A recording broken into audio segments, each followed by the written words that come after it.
Bagaimana pandangan Anda mengenai era hire for longer, Mas? Apakah ada yang perlu dikhawatirkan mengenai daya beli masyarakat Indonesia karena bersamaan juga dengan harga pangan atau harga bahan pokok yang juga tinggi? Silakan, Mas.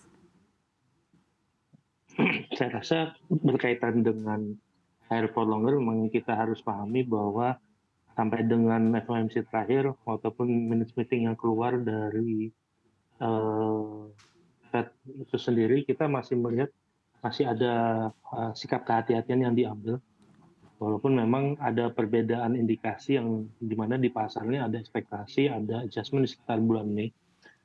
Tapi memang sekarang time frame-nya harapannya memang di semester 2 dengan efektivitas dari rate yang dipasang, terutama dalam konteks untuk mengejar target inflasi di US, harusnya di semester 2 ini, given bahwa geopolitik masih terjaga, given bahwa situasi-situasi seperti yang terjadi selama pandemi tidak terjadi lagi, saya rasa kita harus punya optimisme bahwa things are turning, karena sekarang memang di dunia usaha ini menunggu sekali momentum cycle penurunan ini. Cut rate ya, Mas Jadi ya? harapan ya Fed rate itu sendiri. Oke. Jadi memang kalau dalam konteks Indonesia semester 2 ini sangat krusial, karena biasanya untuk dunia usaha ini sampai sekarang masih menahan, kalaupun ingin ada terjadi adjustment di semester 2, kita bisa berharap akan ada boost investasi untuk capturing momentum di 2025. Dalam konteks Indonesia sendiri, kalau sampai sekarang sebetulnya kondisi daya beli juga masih relatif terjaga ya. Customer confidence masih optimis, walaupun kalau dari konteks retail sales ini melambat ya, karena memang pasca Nataru. Tapi kembali lagi menyambut Ramadan ini relatif kita bisa berharap sedikit boost di situ. Tapi memang yang mungkin yang patut diwaspadai tadi, sesaat PMI-nya mulai melandai, biasanya itu memberikan indikasi bahwa dari dunia usaha ini bisa dari forcing bahwa marketnya ini 3 bulan ke depan akan sedikit mengerem, atau at the same time tadi yang seperti sudah disebutkan oleh Mas Angga berkaitan dengan bahan baku yang masih mungkin menjadi isu untuk mendorong produksi. Tapi kembali lagi dalam konteks pertumbuhan perekonomian, saya rasa sektor sektor keuangan masih akan membantu mendorong dengan prospek pertumbuhan pembiayaan untuk kredit yang masih akan double digit. Double digit. Jadi dalam hal ini ya perkiraan kami sekitar 10 sampai 12.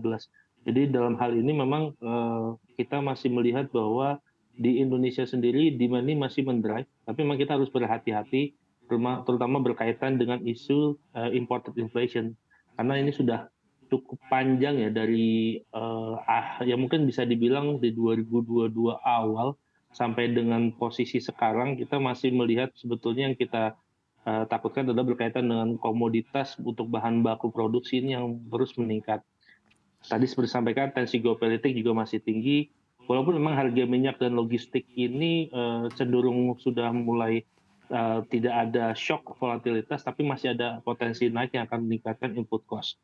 Dan mau tidak mau, pemerintah juga pasti harus memiliki, seperti echoing dengan apa yang disampaikan Mas tadi, memiliki mekanisme yang lebih bisa preemptif ya, forward looking dalam konteks mungkin tidak hanya dari sisi moneter.